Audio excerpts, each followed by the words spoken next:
What's going on, y'all? It's your boy Big Stacks Porzingis, P with the plug, 1/4 through the wire, number one Knicks fan in the world, aka Mr. Know It All. In this episode, I'm here to just talk about the NBA 2K20 My League series that I've done in the past and what's going forward in the future. Because a lot of y'all have been hitting me up. It seems like every video I drop, I got a couple of people that's asking about the Pistons My League, or people still hitting me up and talking about the OKC My League when they see Darius Baisley or somebody hooping in real life. And a lot of people just hit me up asking about 2K20 My League series. Like, is it done? Am I retired? Do they want to see more? Is it anything ever going to come back? And I touched on this a little bit in the introduction episode of the group chat when I was just talking about the type of content that I want to create and why I create this and why this happens like that or whatnot. But just to touch on that again briefly for anybody that missed it or anybody that wasn't sure what I meant by that or anything. When it comes to just creating 2K content on my YouTube channel, because I don't have a YouTube channel that's just based on one specific thing. I've never just been a straight 2K content creator. I've never just been a straight vlog or anything like that. I just do a little bit of everything. But 2K specifically, it can get repetitive. It can get boring. It can get tiring. I can lose my motivation or inspiration within a series at the snap of a finger. So, a lot of times I try to make sure I really want to do it before I engage in something, because I hate leaving y'all with just like 2 episodes and then all of a sudden I don't want to do it no more, because y'all are looking forward to the rest of the series, obviously, and that's happened before. So it's not that I'm retiring from it. It's not that I'm never going to do it again. I just think before I do anything with 2K, I need to really make sure that it's really something that I'm going to want to do. Just because I'm not a person who does this to like make money. Making money is good and everything.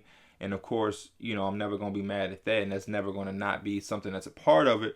But I don't go and say I'm going to make a series or a My League series just so I can get some views to make money. Like, that's just not what it is. I'm not even at that level of a YouTuber to the point where I'm doing things for money. So for me personally, I have to want to do it. My best 2K content, my best content on YouTube in general is when my heart is in it. When I feel like doing it, when I want to do it, when I'm inspired. It allows me to be original. It allows me to, work at a good pace. And that's how the OKC series was, and why that was so successful is because I wanted to do it. I was inspired. It was the first series that I did. I was so into it. I put everything into it. I was up in the middle of the night editing videos, finding information, doing research on 2K, figuring out how I can make it as realistic as possible. And, I was able to put out so many episodes because I was recording so many episodes because I couldn't stop playing. I couldn't stop playing. So every time I was like, man, I have to just record this and I'll just make them into episodes. But, within that series, it also reminded me of some of the limits that are within the game, especially for a person like me who thrives and focuses so much on making everything so realistic, that some of the things within the game limits the realism. It's only so much I can do and only so much real I can make it when they're not allowing me to really do that. So that can be frustrating as a person who specifically does it for that aspect. I know a lot of people do a lot of different things and some of it isn't realistic. So when I come through and make everything realistic, it kind of intrigues y'all and it makes y'all, like, this is dope. This is original. This is super realistic and it's super thought out. And y'all like that more than somebody just doing a rebuild in one day unrealistically. So that sometimes can be frustrating and everything. And, as a person that's trying to do that, I really hope that 2K can figure it out one day. I've been playing 2K since the very first one came out. I've been playing it since 2K. It just was 2K, and then all the way now to 2K20. So, um, I'm not one of those people that's just complaining, sitting in front of the camera complaining about 2K, even though I buy year in and year out. I'm just saying that there is different things that limits it for creators like myself. But recently I have found and thought of an idea that can possibly motivate me and inspire me to get back into it and to recreate a new series that's original, that's different, and something that I think can be fun. And that's what I need it to be for me to be intrigued and me to really be bought in to do it on a day-by-day basis. And the idea behind the series would be to take a roster, and I'm thinking of a team like the Charlotte Hornets, releasing the entire roster into free agency and then building up that roster and creating a team full of NBA bust or underachievers over the last decade or so. So I know a lot of times at once, a lot of y'all gonna be thinking of people like, oh, this guy, this guy, this guy. But first of all, we need to think of the last decade. Don't tell me a bust who's gonna be 37 because he's obviously not gonna be on the game. And even if he was on the game, there would be no reason to put him on the team because he's not gonna be able to contribute. So that's why I'm saying over the last decade, some of the guys aren't on the game. But there is certain ways that some other guys have put them on the game because 2K has something called historical draft classes that you can kind of play with.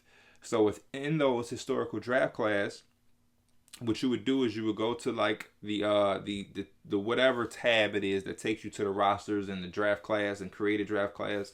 You would go there, you would go to create a draft class, and there would be a tab within that says historical draft classes.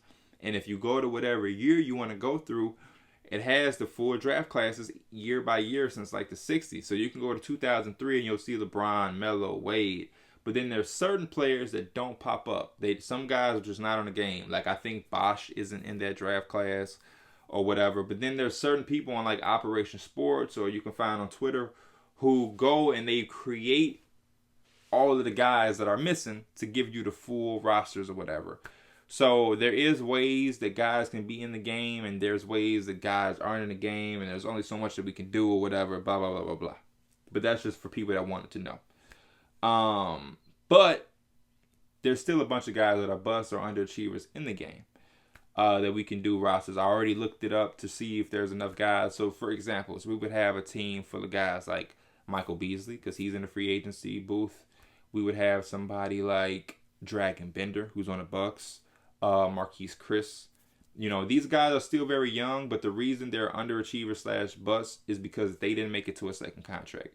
Usually any rookie that's substantial or has any potential or, you know, has done anything significant, they usually get an extension from their team that drafted them.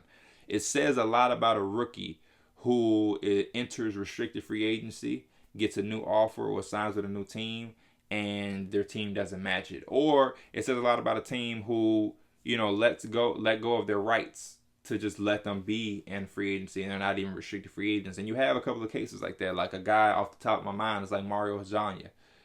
The Magic never gave him like that other contract. They didn't make him a free agency. They let go of their bird rights and he just went automatically into free agency and signed with the Knicks or whatever. So we would have a team full of guys like that over the last 10 years. So we would probably have a guy like Austin Rivers, you know what I mean, who to me isn't a bust, but he did underachieve. You got a guy like Michael Beasley, like I mentioned. Michael Beasley, to me, isn't a bust. He's done things and put up numbers in his career that a lot of busts would dream of. You know, Michael Beasley at one point in his career was a 19-point scorer. He had a year where he was a 19-point scorer. You look at some busts like Hasheem Thabeet, Anthony Bennett, guys like that, Derek Williams, they would kill to have had a 19-point season. They would have killed. So that's why I say, to me, and my terms of bust don't match up with everybody else. Everybody loves to throw the word bust. But then I look at some guys and I'll be like, this guy had a full NBA career playing in the NBA for a decade and was a 19-point scorer, had multiple seasons of being a good scorer or serviceable NBA player. Then you have some guys who were top 3 picks and they were out of the league by year 3. Hasheem Thabeet disappeared and was out of the league. You know what I mean? Barely ever played for the Grizzlies.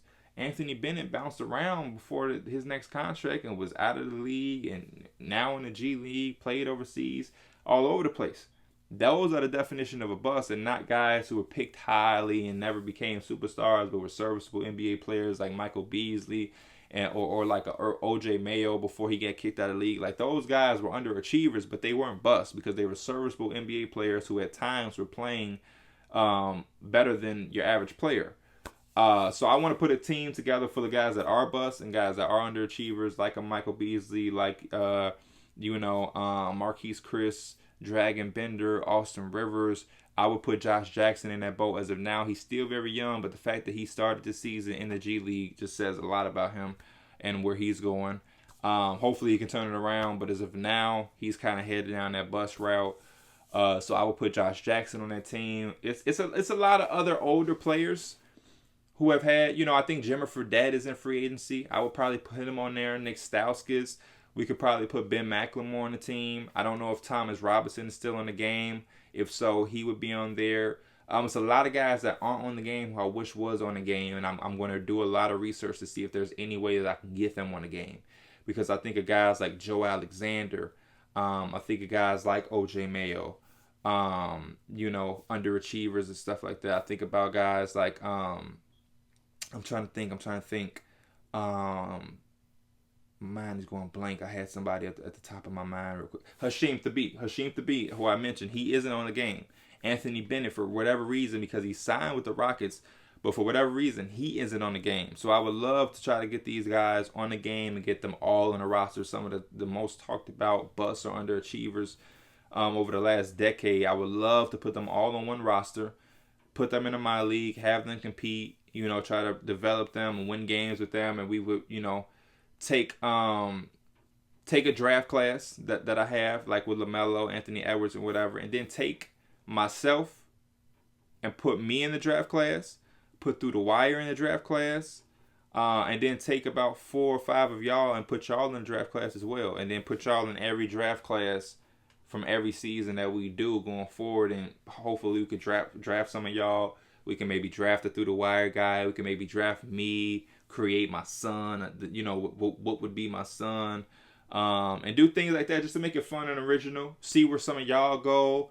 You know what I mean? I could try to pick 4 or 5 of y'all through like a raffle type thing, or and then randomly create y'all. And what I could do is, to make it even more interesting, is because I can get the historical draft classes, and when you get the historical draft classes, it puts the players in their draft class with their rating they was when they were in the draft. So when you do 2003, you'll see LeBron in the draft class. LeBron won't be a 90 overall. It will make him the teenage LeBron James, and he'll have a 79 or 80. And what I can do is I can take the 4 or 5 of y'all, and I can take old historical players and make them y'all, and just give y'all their name, make y'all face, but y'all attribute, size, position would be a Magic Johnson, or a young Michael Jordan, or I can make y'all a young Carmelo, and then I'll have y'all guess is to see who y'all was based off of y'all body size, attributes, position, or maybe I'll keep their school and everything the same, and we'll do some stuff like that.